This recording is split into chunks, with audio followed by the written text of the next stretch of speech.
Is there anything I can do for you two?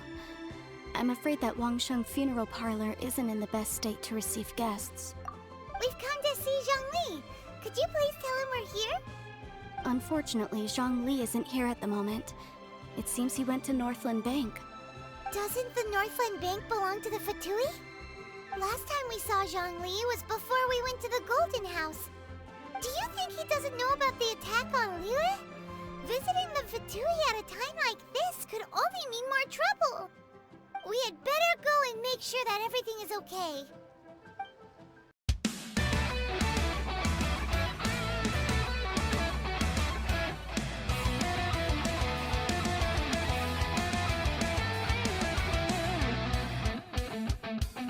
Fired up and ready to go. Wired as the new Archon falls. Grab onto fate, never let go. Deep inside I know I must fight, and I'd let my powers run dry. I can't get no satisfaction. There's monotony creeping up on me. I can't live a normal life, that's just not me. So I'm moving on. Soon I will be gone. Unstoppable Dragon Ball, let's go. 'Cause even though the door is locked and they're expecting me to knock, I'll just break through the door. I'm stronger than I was before. The time has come for me to rise. It shouldn't come as a surprise that I can't be stopped. Just wait and see. There are no limits binding me. I persevered through the limit break. God sent man like a blown away. You call this cooperation between Harbingers? Cooperation involves communication, you know. Don't take it to heart, child. Besides, aren't you happy that you got to skip the formalities and bring chaos to the land? I'm sure you must have enjoyed that. Oh, it seems that some of your friends have arrived. Hey, it's Zhongli and Child. And you! You're also one of the Harbingers? It's you two. I believe we've met once before. In the city of Bards, was it? I'm glad you still remember my name. Ah, right. I imagine that it must have been rather hard to forget watching helplessly as something precious was snatched away from your friend. No, don't let her get to you. You've yet to gather the powers of all 7 elements, and our last battle at the Golden House was almost more than you could handle. So it might be best to keep things peaceful this time, seeing that 2 of the Harbingers are here. Well, if it isn't you two. This is our first time seeing each other since Liyue was nearly wiped off the map. This is certainly a bit awkward, wouldn't you say? Paimon knew that we should never have trusted a Fatui Harbinger. Oh, now don't say that. Sure, I may have misled you, but I never had anything against you personally. Besides, I thought we were getting along quite well together, didn't you? Except for that little tussle we had at the end. Nothing personal. We just have different views, that's all. Of course, you may very well hold this against me, but that's up to you. The real deceivers here are Senora and Zhongli. Curse them for leading me on. So actually, I think... Stop wasting time, child. There'll be plenty of time to chat once I'm through here. You remember the agreement, Morax. Now, if you would be so kind. The Gnosis, please. What in the world are you talking about? The contract is fulfilled. That which thou seeketh is now bestowed unto thee. For my promise is solid as stone.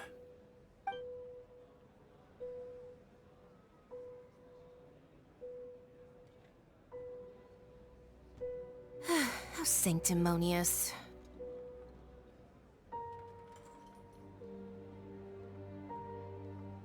What?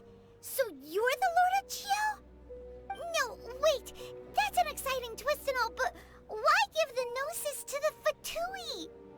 I do not give it for free. I give it as agreed upon in the contract, for it is a matter solely between the Tsaritsa and I. Yeah, you don't think you went a little bit too far with that whole fake death thing? Everyone was preparing the ceremony for you, and splat! This big dragon falls out of the sky, and all of Liyue goes into an uproar. Talk about a disaster. Gathering all the forces that had been bubbling behind the scenes, and then stirring them together in a pot that was bound to boil over. That's what he wanted to see, am I right?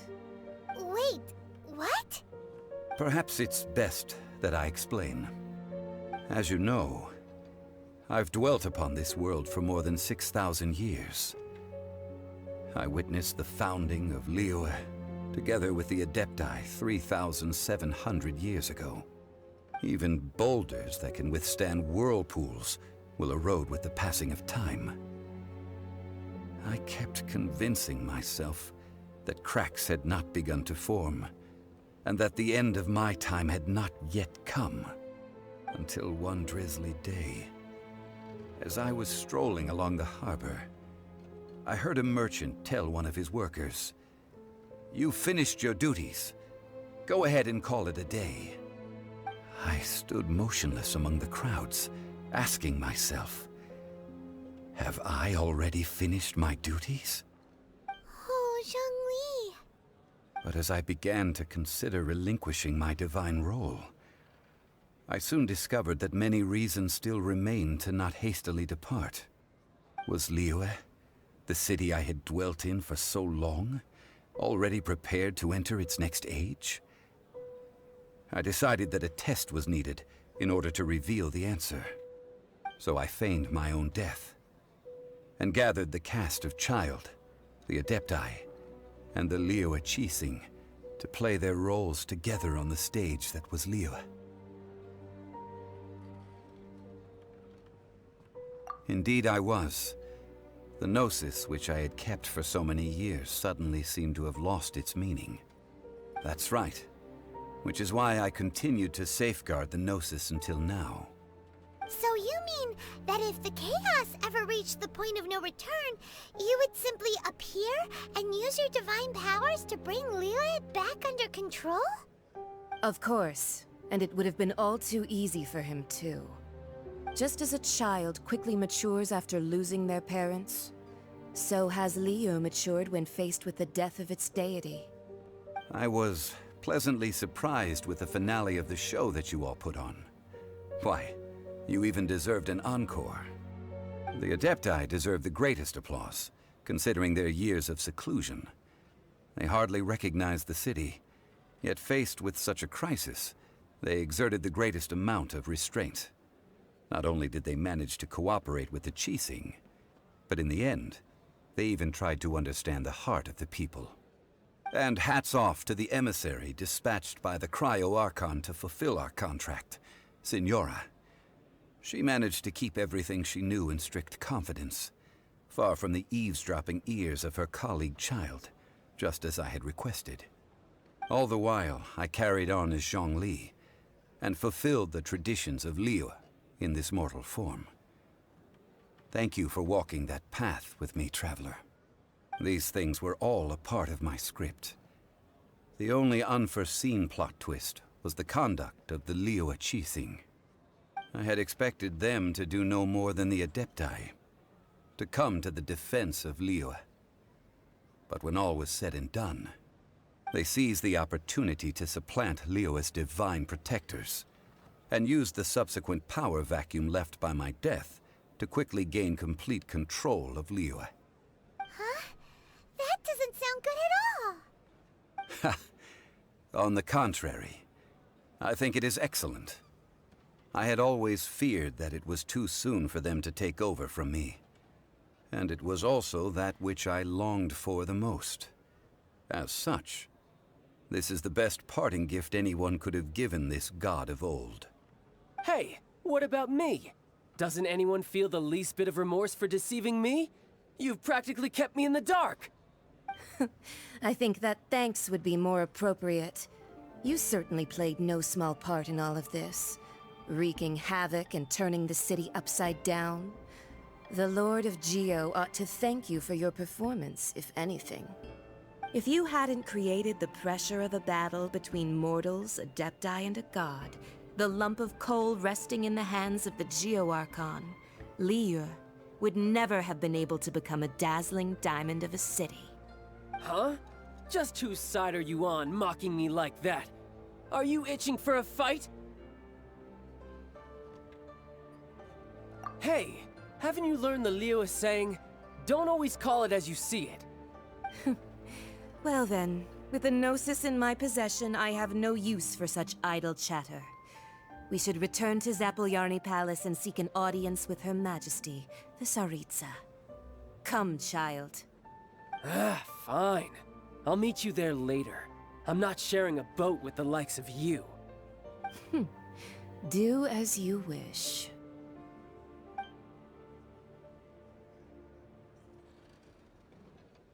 Now then, is there anything else you wish to ask me? Right! As Zhongli always told us, a good trade is a fair trade. Paimon has no idea what could be a good trade for a Gnosis. Realistically speaking, there is no such thing. Huh? However, I am the god of contracts. For thousands of years, I have made countless contracts. If the deal was of no benefit, then I certainly would not be inclined to agree to it. My agreement with the Cryo Archon will be the last of my contracts as the Geo Archon. My contract to end all contracts. As for the bargaining chip that the Tsaritsa used to balance the scales, uncover that answer for yourself in your future journeys.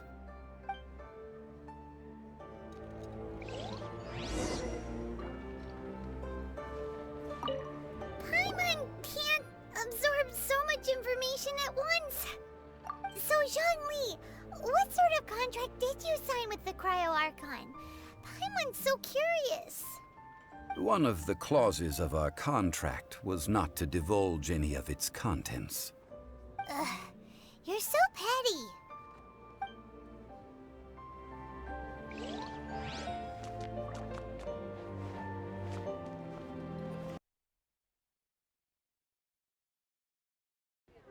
Today's the day of the Rite of Parting. Although the star of the show is fake, we spent so much time trying to organize it, it would be a real shame not to go there now. Oh, well, since we're going through with this Rite of Parting, I guess it means that those rumors hit the nail on the head. So Rex Lapis is really...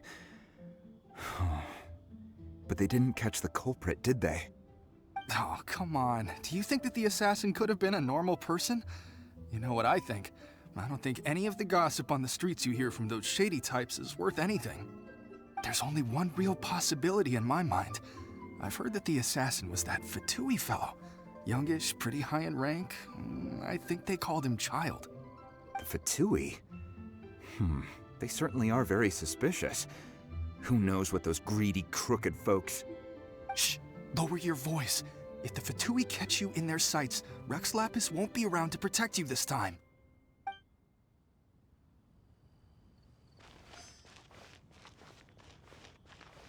You know that god from the ocean couldn't have just shown up out of nowhere.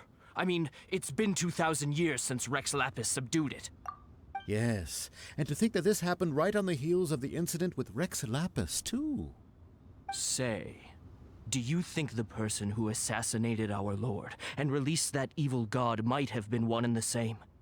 Now that you mention it, that's very possible. Yes, it's very possible indeed. I mean, it all fits together. That person must have colluded with the evil god to harm Rex Lapis. Oh, that wicked, black-hearted scoundrel. Still, what sort of supernatural prowess must this person possess to be able to do such things? I have never heard of such a person in all my years. Ah, forget it. Guessing's no use to us. Look, the Millilith over there looks like he's about to make an announcement. Let's hear what the Ministry of Civil Affairs has to say first.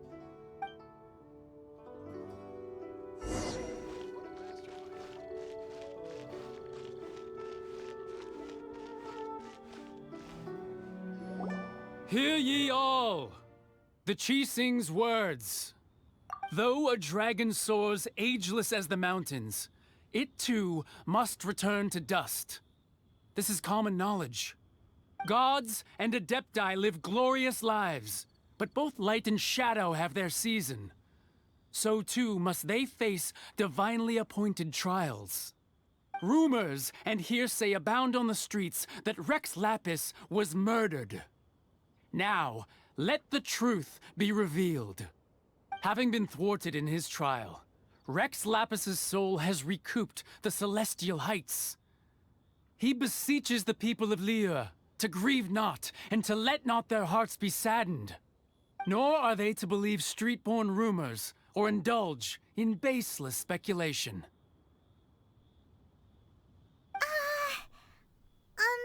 Paimon needs a translation on what the Qixing's announcement said.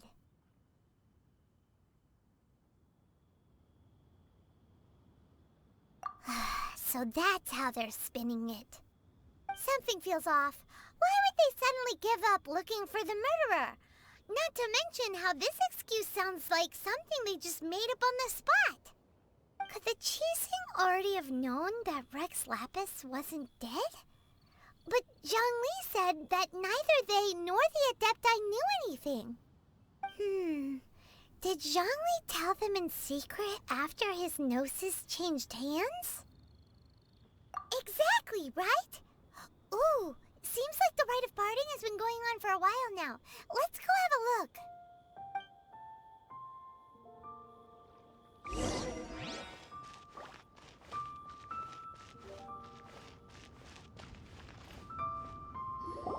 Look, it's Ningguang and Keqing. Are they saying something? Are their speeches over? As said previously, Rex Lapis's soul returning to the heavens is the end of the contract.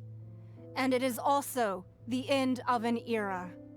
3,700 years of contracts burnt and reduced to ash. We, the people of Liyue, were indeed prosperous.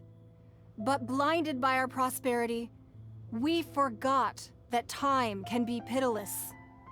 The long, unending dream of our Archon walking among us. Now that we have awoken from our dream, we must learn to say farewell. Will you stand with us as we re-establish our contracts? As we build a new age of prosperity? So concludes the words of Her Eminence the Tianquan. Does Her Eminence the Yuheng have anything to add? Huh? Is she looking this way? Traveler. Yikes! She really is looking our way! Is that the traveler who they say defeated the ancient god? So young. The Liyue Qixing always repay their debts. And as you have heard, our eyes see far and our reach is long. Name your price. You deserve that much. Whoa.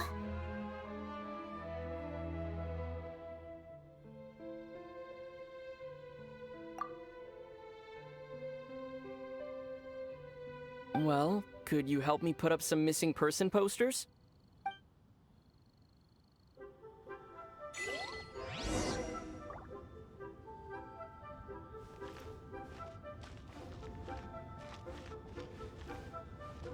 As for the mortals and Adepti of Liyue, what shape shall our relationship take from now on?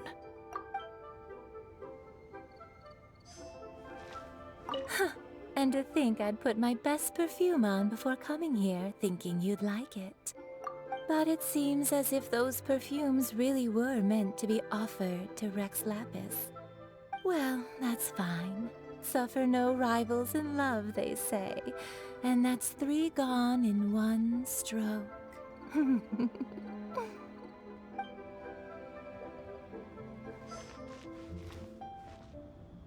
Roping you in was possibly the most masterful move we could have made. I believe that future generations will say so too when our deeds come up for their review.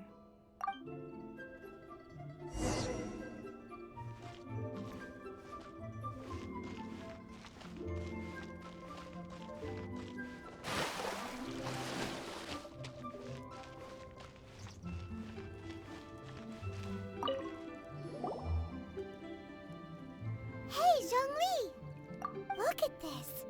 Everyone in Liyue is caught up in their emotions, thinking that they'll never see Rex Lapis again. And here you are looking all relaxed. Why would I not feel more at ease after laying down the burden I have borne for 3,700 years? Right. If the two of you can spare the time, I should treat you to a meal at the Liyue kiosk. Ha! That sounds like big talk, Zhongli. Paimon might have believed you if you were treating us to some third-round knockout, but you'd have to pay out your nose just to stand inside Liyue kiosk. Are you sure you can afford it? You're right. I do lack the Mora. As the Rex Lapis Morax, I can easily create Mora. But since I have chosen to walk this earth as the mortal Zhongli, I should abide by the same rules that mortals do. When I was journeying with you, though I still had the Gnosis in hand, I knew that I must soon retire from my role as an Archon, so I had to rehearse a little for my new life. Oh, no wonder! Paimon gets it now. You didn't look at the price tags when we were spending because you've never had to.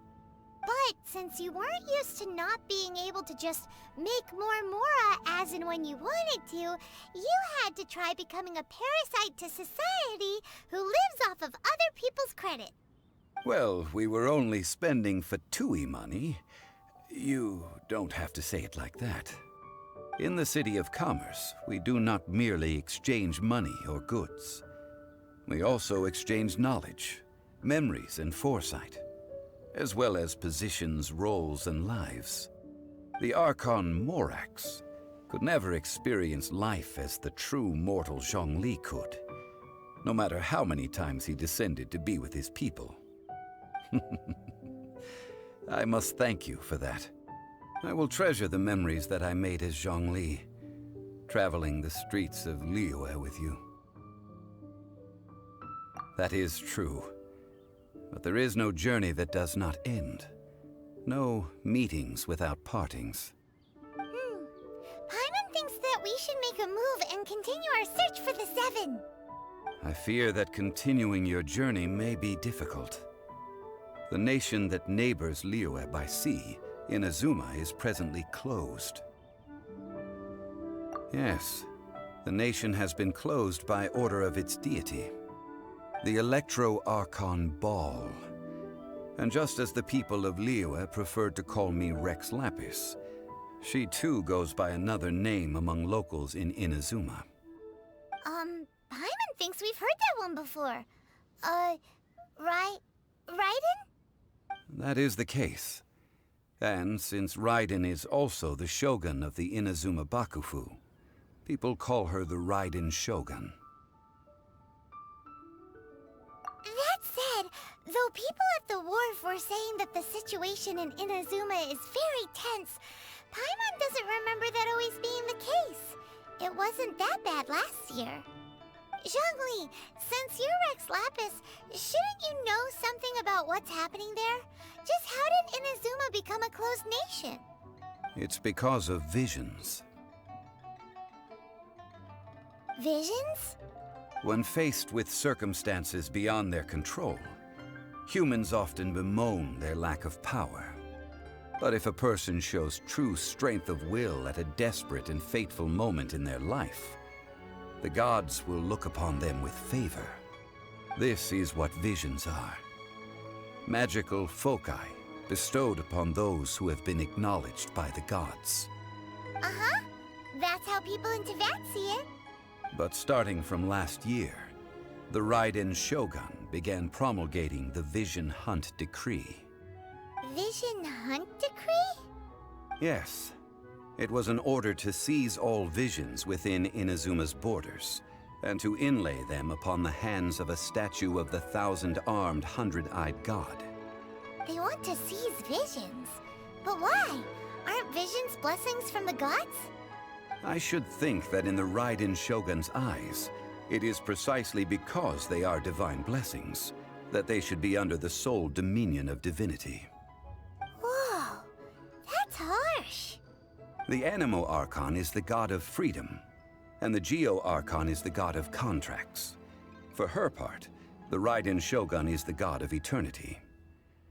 It seems as though she has finally decided to eliminate any unstable elements that could pose a threat to her eternal realm. The fact that even I, the oldest of the seven, have now passed away, will only strengthen her resolve to pursue eternity. Knowing her, she must have again quoted that adage she is most fond of when proclaiming that decree to her people. 7 ideals for 7 gods, and of these, eternity is nearest unto heaven. All right then. Was there anything else you wished to know? Ah, that was a good one. Failing a divine trial. How they came up with that excuse, I will never know. That said, the reason why the Qixing were so eager to resolve the incident and stop pursuing the culprit was indeed because they received news in secret that Rex Lapis was not dead. I hinted as much to the Adepti as well. How did I accomplish that, you ask? Have you ever heard of this particularly convenient Adepti art known as gifting dreams and visions? All right then. Was there anything else you wished to know? Yeah, about that. Before the Qixing made their announcement, we listened to a lot of people talking on the way. Most of them put the blame for everything on Child. These are indeed false accusations. But it remains undeniably true that Child did send people to the Jade Chamber to prevent the Adepti and the Qixing from defeating the ancient god. I've heard that Ningguang is busy milking that for all it's worth on the foreign relations front at the moment, browbeating the envoys of the Fatui. Ha! Those poor Snezhnayan diplomats. If it were not for Child's exalted position as a harbinger, I'm certain that they would have shifted all the blame to him and called for his dismissal by now. All right then. Was there anything else you wished to know? The time of the Adepti has long passed. If even the Liyue Qixing don't want to face that truth, then what future is there for Liyue? Kuching is absolutely right in saying this. Now, though I did laud Ningguang's desire for power, believing this to be a good thing, and thought as a matter of course that she must have been behind the Qixing's plan to take governing power over Liyue from the hands of the gods and Adepti, could the original person who brought up the idea of seizing power have been... All right then. Was there anything else you wished to know? That's right. Zhongli, now that you don't have your gnosis, what's going to happen to all the Mora in Teyvat? Since Morax is dead, are they all just gonna disappear? Also, isn't the Golden House the only mint in the entire continent? Will it even continue to work? The Mora present now will not vanish. But the Golden House will indeed have to cease operations for a lengthy period of time, since creating Mora requires the use of the Geo Archon's power. This is terrible! We're all about to run out of Mora! The world is coming to an end! Yes, this is indeed a major issue from a financial standpoint. Well, I suppose we'll just leave such troublesome matters to the Liyue Qixing to debate. Then, did you at least set some private funds aside for yourself? Oh, a private fund. This does seem like a good, logical, common-sense idea. It's a shame. What's a shame? It's a shame that I didn't think of it at the time. All right then. Was there anything else you wished to know? Well then, I suppose you'll have to find a way to get inside this closed nation. Have patience. I suspect that some serendipity must first come into play.